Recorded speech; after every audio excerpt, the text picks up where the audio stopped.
नमस्कार, पेश आज का न्यूज पॉइंट में मैं विज्ञान प्रकाश। राजनाथ सिंह, देश के गृह मंत्री राजनाथ सिंह कश्मीर में हैं और ये इसलिए बहुत बड़ी घटना है क्योंकि समझिए कि कश्मीर के जो जमीनी हालात है उसमें भारतीय जनता पार्टी की एक बहुत बड़ी भूमिका है।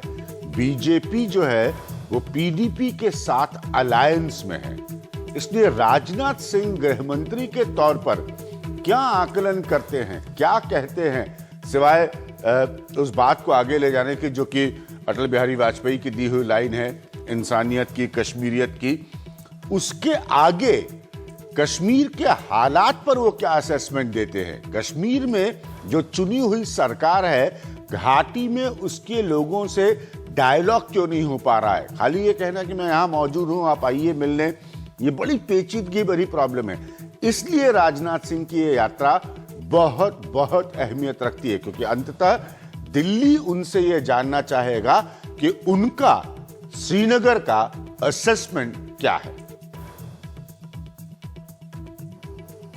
जम्मू कश्मीर के 2 दिन के दौरे पर राजनाथ सिंह बुधवार को श्रीनगर पहुंचे। जाने से पहले ट्वीट किया, मैं नेहरू गेस्ट हाउस में ठहरूंगा। जिनका कश्मीरियत, इंसानियत और जमहूरियत पर यकीन है, उनका स्वागत है। लेकिन राजनाथ का स्वागत करने हवाई अड्डे पर मुख्यमंत्री महबूबा मुफ्ती नहीं आई। बताया जा रहा है कि पिछले दिनों वित्त मंत्री अरुण जेटली के बयान को लेकर पीडीपी बुरी तरह नाराज है। ये भी कहा जा रहा है कि राजनाथ दरअसल इस नाराजगी को भी दूर करने भेजे गए हैं। कई अन्य लोग भी गृह मंत्री जी से मिलने की इच्छा व्यक्त की हुई है, तो गृह मंत्री जी आज उन्होंने कहा भी था कि सभी लोगों से वो मिलने के लिए वो तैयार है। जो लोग उनसे मिलकर बात करना चाहेंगे उन सबसे वो मिलकर बात करेंगे। हालांकि सूत्रों के मुताबिक राज्य के खुफिया ब्यूरो और राज्य प्रशासन की राय थी कि उनको अभी नहीं आना चाहिए। अब केंद्र सरकार कश्मीर में नई पहल की बात कर रही है, लेकिन कश्मीर में पिछली पहलों पर अब तक अमल नहीं हुआ है।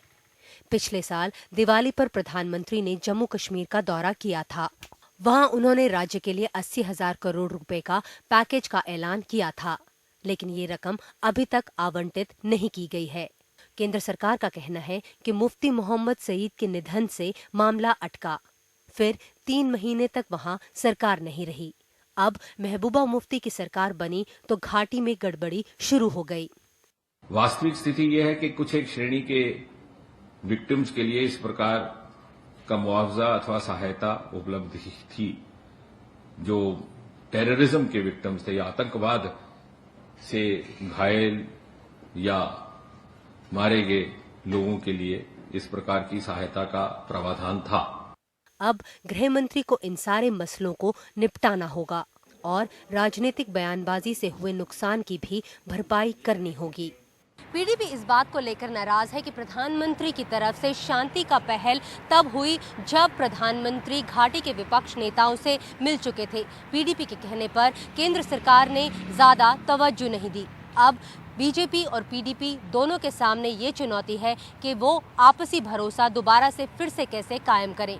नई दिल्ली से कैमरा पर्सन आरिफ राडू के साथ नीता शर्मा, एनडीटीवी इंडिया के लिए। तो हमारे साथ बात करने के लिए यहाँ पर अखिलेश मौजूद है, मेरे साथ ही। अखिलेश, सरकार और बीजेपी पर नजर रखते हैं। मेरे साथ अनुराधा भसीन मौजूद है, कि एग्जीक्यूटिव एडिटर है कश्मीर टाइम्स की। अखिलेश, मेन पॉइंट बहुत जल्दी से इसको समाप्त करने की हम कोशिश करेंगे। मेन पॉइंट यहाँ पर यह है कि राजनाथ सिंह को नरेंद्र मोदी को एक गृह मंत्री की हैसियत से अपना असेसमेंट देना है। इस बात में कोई दो राय नहीं है कि महबूबा मुफ्ती और दिल्ली की अलायंस वैली में जमीन पर क्लिक नहीं कर पाई है, तो यह बिल्कुल क्लियर है। राजनाथ सिंह को बयानों से आगे जाना पड़ेगा। राजनाथ सिंह को अगर केंद्र को किसी भी संभावना के बारे में सोचना है, मैं नहीं जानता कि वो संभावनाएं क्या होंगी, क्या कोई राष्ट्रपति शासन होगा, ये असेसमेंट अब राजनाथ पर निर्भर करेगा। बिल्कुल, काफी महत्वपूर्ण है राजनाथ सिंह का ये दौरा। ये दौरा उस वक्त आया है जब विपक्षी नेता जो हैं जम्मू कश्मीर के, उन्होंने प्रधानमंत्री से मुलाकात की है अभिज्ञान। और दूसरी बात यह कि राजनाथ सिंह दरअसल वहां पर एक संदेश लेकर के गए हैं। वो संदेश है केंद्र सरकार का, जो कि राज्य सरकार के लिए संदेश है कि किस तरह से जो जमीनी हालात है वो सुधारने के लिए राज्य सरकार को अब एड़ी चोटी का जोर लगाना होगा। लेकिन इसीलिए अखिलेश, मैं जानबूझकर आपको इस प्रोग्राम में इसलिए मैंने बुलाया क्योंकि हमको वापस आप और हमने उस समय चर्चा की थी, बहुत अनईजी अलायंस थी। मुफ्ती मोहम्मद सईद के जाने के बाद 3 महीने का समय लगा, आप लोगों ने बहुत वक्त लिया, बीजेपी और पीडीपी ने अपनी परेशानियों को दूर करने के लिए। मूलतः ये आइडियोलॉजिकल अलायंस तो है नहीं, ये पावर शेयरिंग एग्रीमेंट है। आपने सत्ता में आने के लिए इस तरह का समझौता किया। आपको तब भी पता था कि अगर घाटी में गड़बड़ी होती है तो ज्यादा बड़ी भूमिका महबूबा मुफ्ती की होगी, ज्यादा एमएलएज उनके वहां से हैं। आज की हकीकत यह है कि सब लोग एक प्रश्न पूछ रहे हैं कि भाई बातचीत क्यों नहीं हो पाती है, कि वहां के लोकल रिप्रेजेंटेटिव से जो चुने हुए नुमाइंदे हैं उनसे वहां के लोग क्यों नहीं बात कर रहे हैं। तो क्या ये अलायंस को ये लोग इस तरह चला पाएंगे, इस तरह कंटिन्यू कर पाएंगे?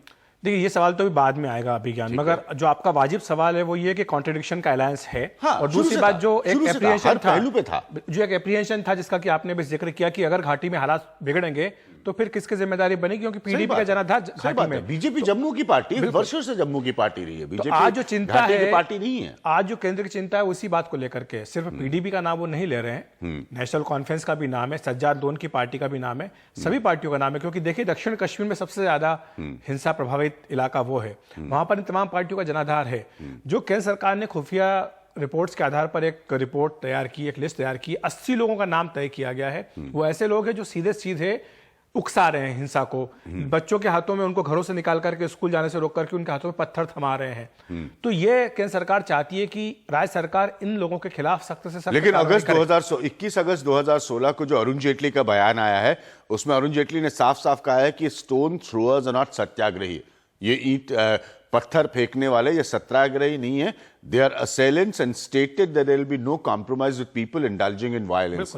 यानी कि जो भी हिंसा का सहारा ले रहे हैं उनसे सरकार डील करने में कोई भी समझौता नहीं करेगी। तो बातचीत का माहौल, खाली उनके राजनाथ सिंह के कह देने से कि मैं यहां पर रुका हुआ हूं, आप आइए बात करिए, तो उससे माहौल तो नहीं बनता ना बातचीत का। दूसरी बात ये कि बातचीत तो आप तब करेंगे ना जब वो पत्थर तो हाथ में लेकर के बातचीत के टेबल पर नहीं आ सकते, पत्थर तो उनको बाहर रख के आना होगा।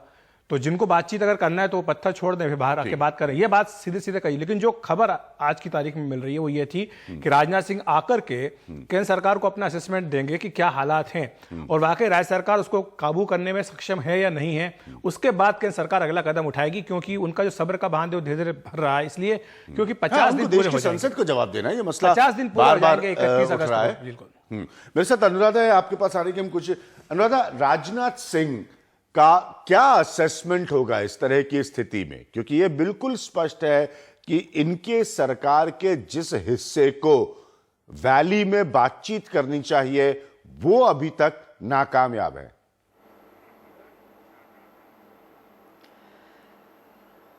देखिए, उसमें आप ओनर्स सिर्फ जो वैली की पार्टी है या वैली की बाकी पार्टीज हैं उन पे आप नहीं डाल सकते। आपको डायनामिक्स ऑफ पावर देखने पड़ेंगे जम्मू कश्मीर में, जो हमेशा से ही एक सेंटर का एक एक्सेसिव रोल रहा है। जो नई दिल्ली में सरकार है, पावर्स तो उनके पास है कि बातचीत जम्मू कश्मीर के लोगों से कैसे की जाए। जो लोकल पार्टीज हैं वो उनका जो रोल है वो महज एक डेवलपमेंट रिलेटेड या थोड़ा सा ये सोशल इकोनॉमिक प्रॉब्लम्स उनसे रिलेटेड, उससे आगे उनके पास मैंडेट नहीं है उनसे बातचीत करने का।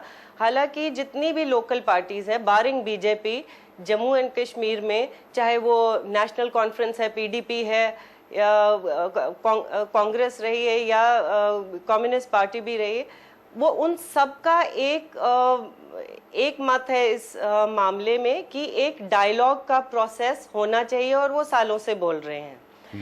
दूसरा, अब जो इस वक्त जो पीडीपी जो सरकार में है और क्योंकि वैली उनकी कॉन्स्टिट्यूएंसी है, हो सकता है उनकी एक इनएफिशिएंसी रही है to reach out to people. थोड़ी सी हेल्पलेसनेस है और थोड़ा सा एक इनएफिशिएंसी भी है। जी, तो उसमें से अनुराधा फिर रास्ता क्या निकल कर आएगा? क्योंकि अंततः जो बात मैं और अखिलेश यहां पर कह रहे हैं कि गृह मंत्री की इस वक्त ये जिम्मेदारी होगी कि वो दिल्ली को आकर एक ईमानदार असेसमेंट बताए। उसके बाद, और आपने बिल्कुल सही कहा कि केंद्र की बहुत बड़ी भूमिका है इसमें। उसके बाद केंद्र को तय ये करना होगा कि वो कश्मीर को यहाँ पर वैली खास तौर पर यहाँ से वो पॉलिटिकली डील कैसे करते हैं। तो फिर ऑप्शंस क्या हैं, रास्ते क्या है? देखिए, सबसे पहले तो ये है कि आप इसको जो है लॉ एंड ऑर्डर प्रॉब्लम के तौर पे आप उस नज़रिए से नहीं देख सकते। ठीक है, ये एक पॉलिटिकल इशू है और ये सालों से पिछले 60-70 साल से एक पॉलिटिकल इशू है, एक पॉलिटिकल मुद्दा है जिसको जो भी सरकार केंद्रीय सरकार आई साल ब साल पिछले 60-70 सालों में उन्होंने कभी इसके साथ डील नहीं किया। और उसमें जो बीजेपी की अभी सरकार है उन्होंने एक इनहेरिट की है प्रॉब्लम, वो माना। लेकिन जो जिस तरह से डील किया गया है कश्मीर सिचुएशन को पिछले कुछ सालों में, वो एक तरीका है, वो सही तरीका नहीं है। बल्कि जो मैं कहूँगी कि इसको डील करने के लिए एक नए तरीके से देखने की जरूरत थी। सबसे पहले एक एक्नॉलेजमेंट करने की जरूरत थी कि ये एक पॉलिटिकल इशू है जो नहीं किया गया है। बीजेपी ने पास्ट फॉर्मूलाज को दोहराया है जो फेल्ड फॉर्मूलाज हैं जम्मू कश्मीर में, और ना सिर्फ पास्ट फॉर्मूलाज को दोहराया है, उन्होंने अपनी और हिमाकतें भी की हैं। जिस किस्म का एक्सेसिव फोर्स यूज किया गया है कश्मीर में इस वक्त 9 जुलाई के से लेकर, वो वैसा हमने कभी पहले नहीं देखा। और जहां तक बात आती है, अब बड़ी बार सवाल आता है, अभी भी पहले एक पैनलिस्ट ने बोला कि ये पत्थर क्यों चलाए जाते हैं, उनसे कोई बातचीत नहीं होनी चाहिए। आई थिंक एक हमको हिस्टोरिक इसका बैकग्राउंड भी देखना चाहिए कि क्यों कश्मीर के लड़के मजबूर हो गए आज पत्थर उठाने पे। और इस कदर एक पावर इक्वेशंस अगर आप देखें, मिलिट्री की जो बंदूक लेके है और लड़कों के हाथ में छोटे छोटे बच्चे हैं, उनके हाथ में सिर्फ एक पत्थर है। उनको शायद मालूम है कि हम एक लूजिंग बैटल लड़ रहे हैं, और लेकिन उसके बावजूद डेस्परेशन की हाइट आप देखिए कि वो सड़क पे उतर आए हैं सिर्फ मरने के लिए। तो ये this is a telling comment. हमको इस रियलिटी के साथ इस सच्चाई को समझने की जो अनुराधा बात कर रही है, ये कोई पहली बात तो हो नहीं रहा है, ये कोई पहली बात तो हो नहीं रहा है कि बच्चे सड़क पर उतर आए हैं। 2010 में इस तरह से घटना हुई है। और जो ये बात कह रही है कि एक्सेस हो रहा है, तो सिक्योरिटी फोर्सेस जो है उनकी इंजरी आपको पता है कितनी है? 2800 से ज्यादा सुरक्षा बल के जवान जो है वो घायल हुए, और जिनको जो जख्म है वो बहुत गहरे जख्म है। जो मैंने पहले रखा था, उसको सुनिए, यू कैन नॉट इक्वेट। एक मिनट प्लीज, मुझे एक बात करने दीजिए इसमें। सबसे पहली बात ये है कि एक पीसफुल स्पेस ऑफ डाइसेंट या प्रोटेस्ट कभी भी कश्मीर में अवेलेबल नहीं रहा है। 2002 से लेके 2006 तक तकरीबन एक वो पीस प्रोसेस चल रहा था। लोगों ने एक पीस प्रोसेस में रिपोज किया अपना फेथ, उन्होंने गन को रिजेक्ट किया, और इस चीज को कोई नहीं मानता है। उसके बाद जो है उनको एक स्पेस नहीं दी गई, उनका इम्पेशेंस खत्म हो, पेशेंस लेवल उनका खत्म हो रहा था। वो पीस प्रोसेस में शामिल होना चाहते थे जिसमें उनको नहीं शामिल होने दिया गया। और 2008 से जब से वो सड़कों पे निकले मुजाहरे करने, चाहे वो अमरनाथ यात्रा के प्रोटेस्ट थे, 2 महीने तक बहुत पीसफुल प्रोटेस्ट थे, और उसके बाद गोलियां चलाई गई पीसफुल प्रोटेस्ट पे। और ये एक सच्चाई है, हकीकत है। लोगों को मजबूर कर दिया गया कि वो पत्थर को उठाएं। अनुराधा, मैं आपको एक पॉइंट सच्चाई ये बहुत जरूरी है।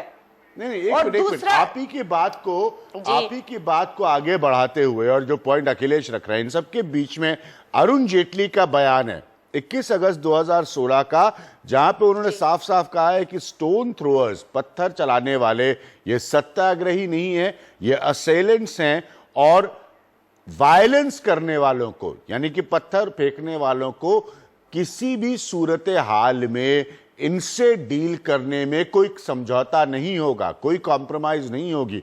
तो फिर इस तस्वीर में क्या बातचीत होगी, क्या नई गलतियों को सुधारा जाएगा, क्या रास्ते निकल सकते हैं?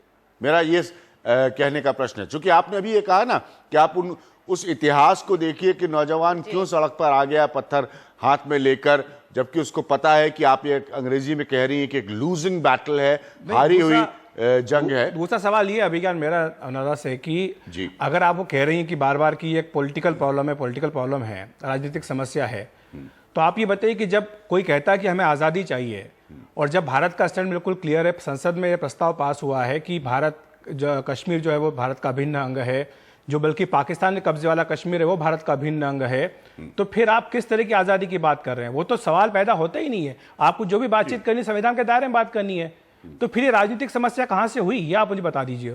ठीक है, ये दो पोजीशंस हैं। एक पॉइंट जो अखिलेश रख रहे हैं और जो मैं कह रहा हूं कि इसी कैबिनेट के एक सीनियर मिनिस्टर का कहना है कि पत्थर फेंकने वाले सत्याग्रही नहीं है। तो फिर क्या रास्ता निकलेगा, अनुराधा जी? देखिए, ये एक यूनिलैटरल फैसला नहीं हो सकता कि ये पॉलिटिकल जो डिस्प्यूट है वो सेटल हो गया क्योंकि एक पार्लियामेंट में रेजोल्यूशन पास हो गया। जब तक आप लोगों की सहमति, लोगों की शमालियत नहीं होती है ऐसे फैसले में, क्योंकि एक हिस्टोरिक रीजन है कि क्यों डिस्प्यूट है, जो इंडिया की एक सेशन से लेके जो टेम्पररी थी, नेहरू ने प्रॉमिस किया था प्लेबिसाइट, यूएन में केस गया हुआ है और बार बार ये रिएटरेट किया गया कि लोगों को राइट ऑफ सेल्फ डिटर्मिनेशन मिलेगा। नहीं, देखिए, ये उसके बाद जो आप रूल करते हैं कश्मीर को through deceit, through fraud, through rigged elections, ये एक सच्चाई है। और उसमें जो लोगों का जो कंप्लीट विश्वास है जो इंडियन डेमोक्रेसी पे, वो हट जाता है।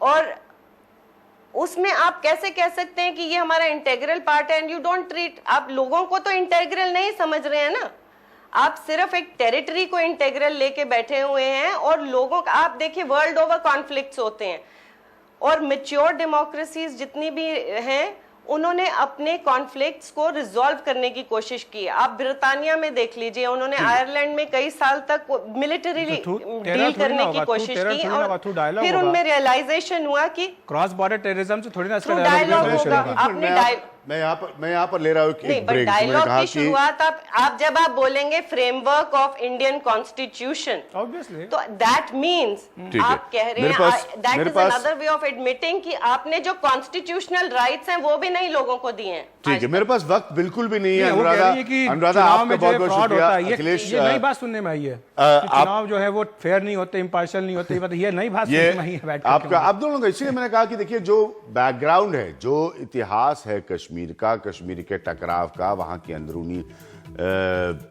झगड़ों का, वहां को लेकर पाकिस्तान से रिश्तों का, इन सब की वजह से जो जुलाई की घटनाएं हैं, 9 जुलाई के आगे की खास तौर पर, उसके बाद ये यात्रा हो रही है राजनाथ सिंह जी की, देश के गृह मंत्री की। इसीलिए मैंने इस प्रोग्राम के शुरुआत में बहुत साफ तौर पर यह कहा कि राजनाथ सिंह श्रीनगर से दिल्ली क्या असेसमेंट लेकर आते हैं, वो अपना क्या आकलन बताते हैं, दिल्ली को आकर वो प्राइम मिनिस्टर को, देश की सरकार को क्या अपना असेसमेंट बताते हैं गृह मंत्री की हैसियत से, ये बहुत बहुत बहुत महत्वपूर्ण होगा।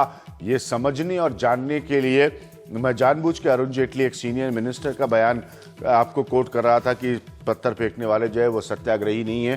तो सरकार का उसके बाद क्या रवैया होता है कश्मीर की तरफ, जम्मू कश्मीर की तरफ, खासतौर पर घाटी की घटनाओं की तरफ, ये तय करेगी राजनाथ सिंह की ये यात्रा। इसीलिए ये बहुत इंपॉर्टेंट है। और पेचीदगी और इतिहास के इसमें बहुत सारे प्रश्न हैं। हमेशा दो हिस्से रहेंगे जो एक दूसरे से इत्तेफाक नहीं रखेंगे कश्मीर के मसले पर। इसीलिए सरकारों की बड़ी मुश्किल होती है कश्मीर में जब स्थिति बिगड़ती है या हालात सामान्य से अलग हो जाते हैं, कोई रास्ता ढूंढने में या निकालने में। ये फिलहाल की नरेंद्र मोदी सरकार के लिए एक बड़ी चुनौती है।